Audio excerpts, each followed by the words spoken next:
السلام عليكم ورحمة الله تعالى وبركاته. ما تنساوش ديروا اعجاب للفيديو وتشتركوا في القناة باش تشجعونا باش نستمروا في المزيد ان شاء الله، وما تنساوش تفعلوا الجرس باش يوصلكم كل جديد.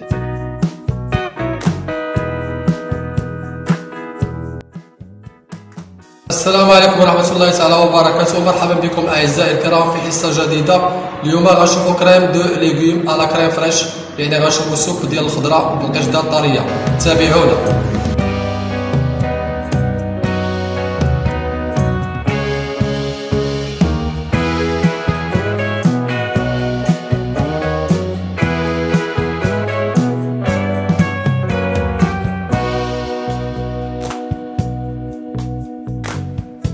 لي زانغريديون بور 8 باكس غنشوفوا المقادير ل8 اشخاص. غادي نحتاجو 250 غرام ديال البصله، 300 غرام ديال الخيزو، 300 غرام ديال النابي يعني اللفت، 400 غرام ديال البوم دو تيغ يعني بطاطا، وغنحتاجو 40 غرام ديال الزبده، واحد المعلقه كبيره ديال المعدنوس، وواحد 20 سنتيلتر ديال الكريم دو كويسون قشدة الطرية، والبوكي كاري يعني الباقة المنسمة حنا اختارينا هنايا ازير وورق سيدنا موسى. تكنيك دو بريباراسيون نشوفو طريقة التحضير. اول حاجة غنبداو بها هو غادي نقطعو البصلة ديالنا كما تلاحظوا ايمانسي، ومن بعد غنسيوها، من بعد غنشحروها، وغنزيدو عليها لي كاروط ولي نافي لانهم كياخدو الوقت، ونخليهم كيتشحروا واحد شوية.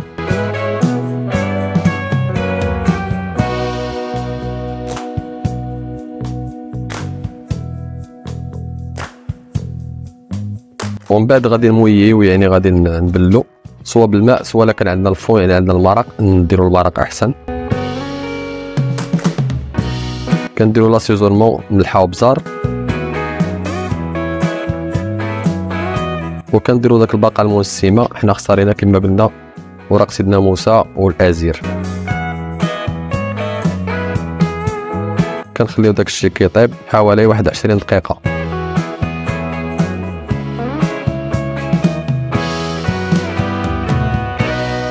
من بعد 20 دقيقه كنزيدو لي بوم دو تيغ يعني بطاطا،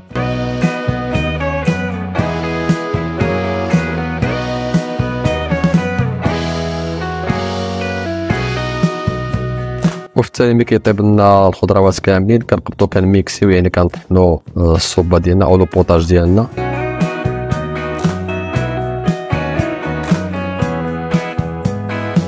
وفي التالي كنديرو القشده الطريه ديال الطهي وكنخليوها كضرب واحد الغليه.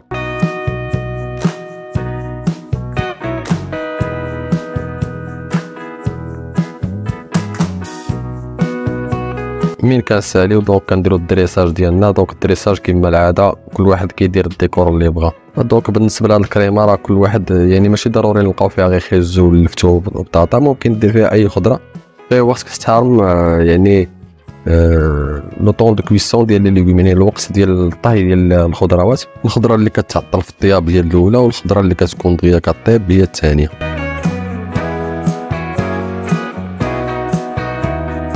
وفي التالي كنديروا هاد الديكوراسيون. انا اختاريت بابي فيلم، الا كانت عندكم شي قرعه سيميو تكون مزيانه، وكتحاولوا ديروا هنايا القطعات على شكل دائري يعني، وكتقبطوا الموس وكدوزوا في وسط منهم كيعطيكم على شكل قلوبه. هادشي اللي كاين.